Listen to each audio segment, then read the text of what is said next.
So, good day everyone. So, today we are going to report Chapter 8 and Chapter 9. So, the Chapter 8 is the Structural Dynamics and Control Strategies. So, Structural Alignment of Organization. Structural alignment of organization is organizational structures provides the framework within which strategies are used and provide the necessary mechanism for its effective implementation and control. So, sa isa ka company is dapat yun nasa structural alignment of organization kay very din siya, parang important good na para ma-ensure nila ba nga the best ang performance na ginalihok good sa ilahang company, then mo-provide ang mga outline o mga techniques na gamiton nila sa pag-control sa ilahang company na kung saan nilang ginagamit na strategies ba o pod karing ang mga resources pod is karang ma-distribute bitaw siya nga ma-distribute siya effectively so mauto siya. So next is the importance of organizational control. Organizational controls are important aspects of structure. It guides the use of strategy and indicates performance standards, and it compares actual results from the projected outcomes. So ang organizational control is important aspect niya sa isang company kay ang organizational control manggod sila ang nag-set sa foundation para sa success o sa growth sa isa ka company. Then ang organizational control po is sila ang nag-ensure na ang goal or objective na gusto i-achieve sa arang isa company bitaw is kanang efficient siya ba o effective sa ilahadan. Diri apod is diri ma-establish or mag-start ang ginatawag bitaw na success sa isa ka company. Characteristic of strategic controls. So number 1 is it helps firm understand what it intends to do. So ang strategic control is gina-help nila ang management to understand or to find out kung sa ilahang mga buhaton god So sa ilang mga buhaton is ang number 2 is they are subjective criteria. So nasilay criteria kumbaga nasilay basis sa mga buhaton sa mga buhaton sa isa ka company.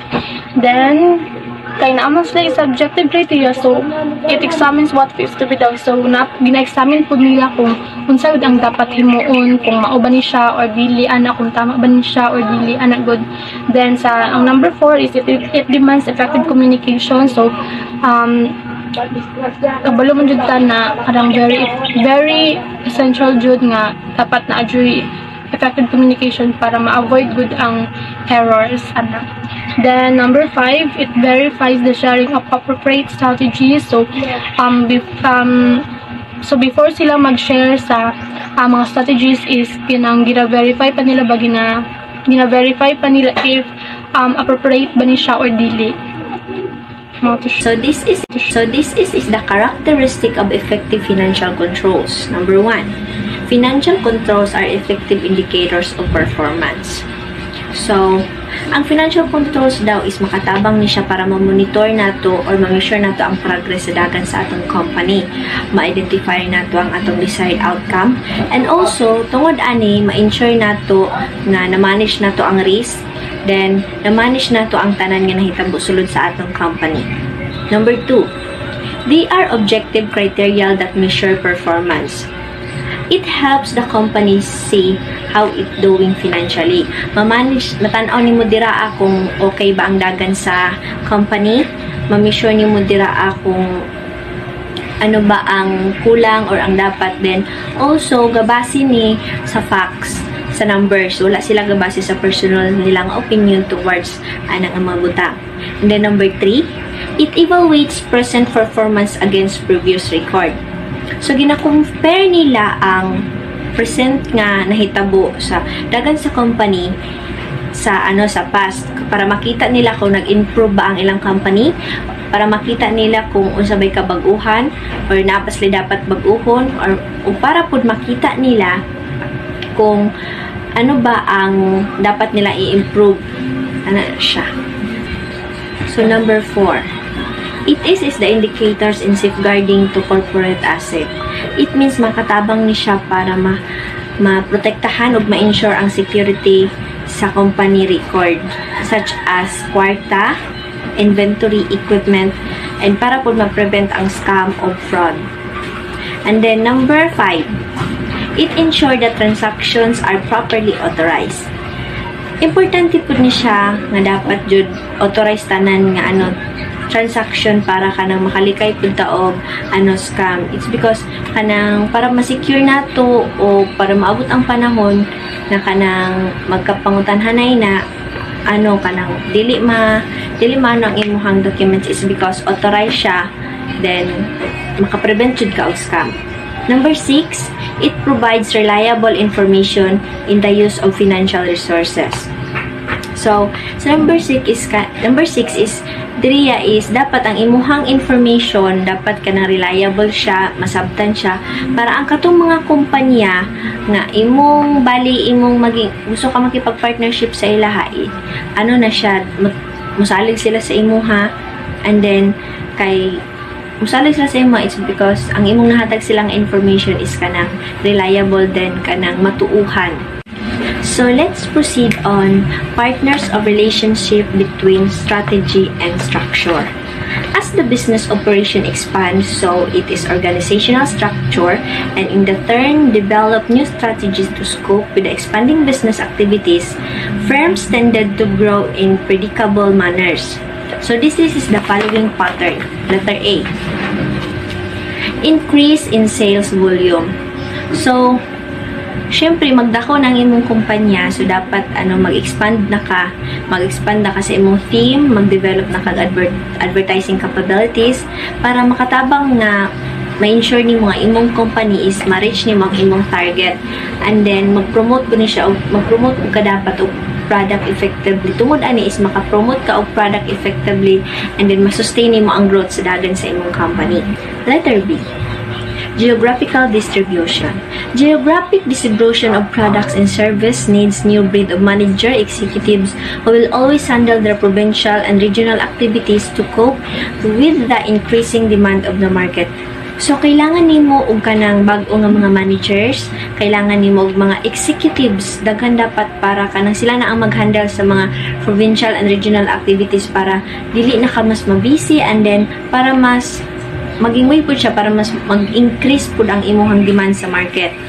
So, letter C, vertical and horizontal integration. This growth factor develops higher caliber of executives who are trusted by the manager in their strategies for corporate growth. So, kaniyang mga tao na diriya is mo ni sila tong maginakasaligan nimo ug kanang mas mga bright na gid nga mga tao, and then sila to ang maging way para mag-join forces ka sa mga kaparihan ni mga company, and then kapag gamiton nimo nga ni nga strategy, kailangan nimo tong mga bright teachers jud nga mga tao nga imong masaligan, and then para pod kanang sila magutong mag-come up og mga plans na mas makatabang pa sa growth sa imong company.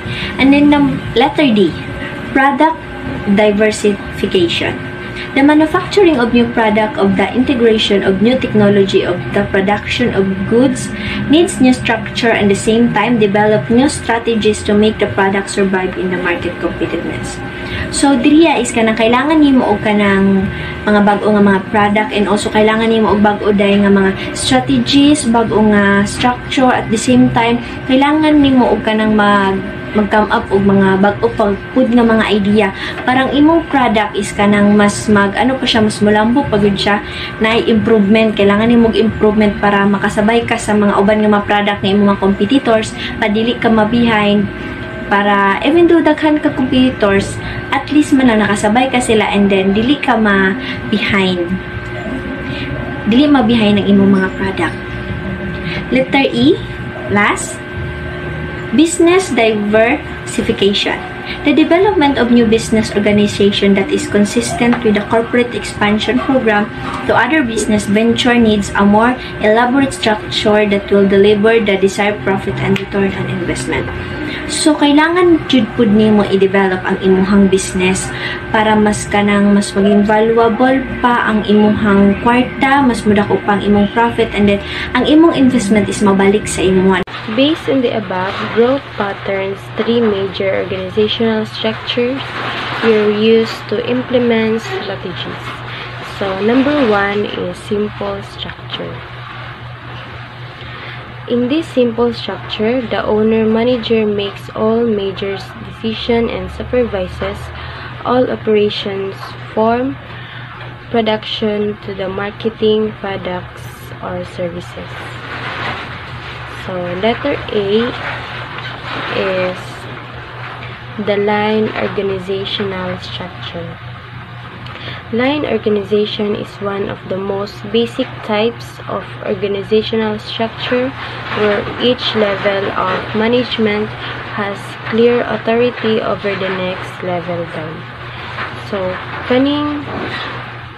kaning line organizational structure is ginagamit ni siya sa mga kumpanya sa pag-manage gikan sa kataas-taasan hangtod sa lowest level. Here the example of line organizational structure. From the general manager to project manager and the employees. Advantages of line organization. Ease of operation and control as few layers and decision making. Few lines in the structures that facilitate communication. And the disadvantage of line organization is lack system of specialization and limited opportunities for learning and growth. So letter B is the line and staff organizational structure. Line staff organization is a structure that distributes work responsibilities from upper management to the lower level employees. So kani siya ginagamit gihapon ni siya. Same lang sila aning letter A, but karing letter B is gibutangan na nila og mga responsibility. Kani siya ginagamit ni siya sa kumpanya gihapon nga diri nato makita ang ilahang mga responsibilidad. Mauni ang example sa line and staff organizational structure. Dili nato makita ang pag-distribute sa work and responsibility nga gikan sa upper management hangtod sa lowest level employees. Advantages of line and staff structure. Services of staff assistant that develop better research and development strategies and greater horizontal and vertical communication. And the disadvantage of line and staff structure is more executives to pay and jealousy among executive may exist. Hi guys, my topic for today is all about functional structure. Functional structure is the functional manager are tasked with the operational strategy in coordination with the other manager in the horizontal functional setup. This structure allows for functional specialization that allows active sharing of knowledge within each functional area, thereby developing shared competencies and for greater growth and expansion. Knowledge sharing facilities career path as well as professional development of executives. They operate also like the line and staff structure, but the business operated in more complex operation. Ang functional structure daw guys is ang lahat ng mga negosyo ay nangangailangan ng ilang anyo ng istruktura na ng organisasyon upang matagumpayan na gumana, binabalangkas ng istruktura ng organisasyon kung paano itinuturo ang mga aktibidad upang makamit ang mga layunin ng organisasyon na nagbibigay ng malinaw na mga tungkulin at tranggo para sa mga manggagawa at pinapabuti ang koordinasyon ng pangkat kung walang formal na istruktura. Maring mahirapan ang mga empleyado sa pag-uulat ng mga relasyon at mga responsibilidad sa pangangasiwa. So yun yan guys, yun ang ibig sabihin ng functional structure. Meron dalawang uri ng functional structure. Yun ang divisional functional structure.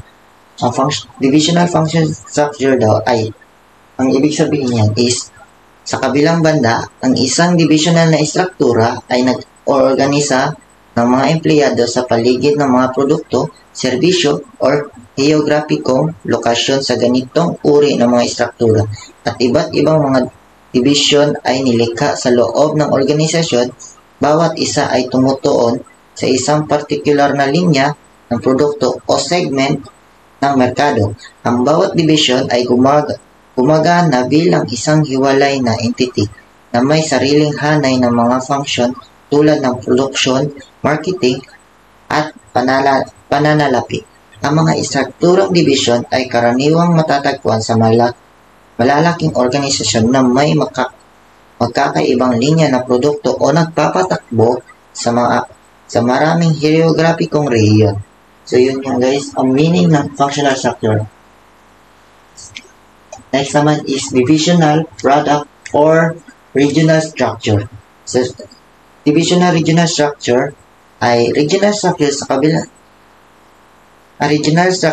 kabilang bandaan. Isang regional structure ay nag-oorganisa ng mga aktibidad sa negosyo sa mga geographical na lugar o lokasyon.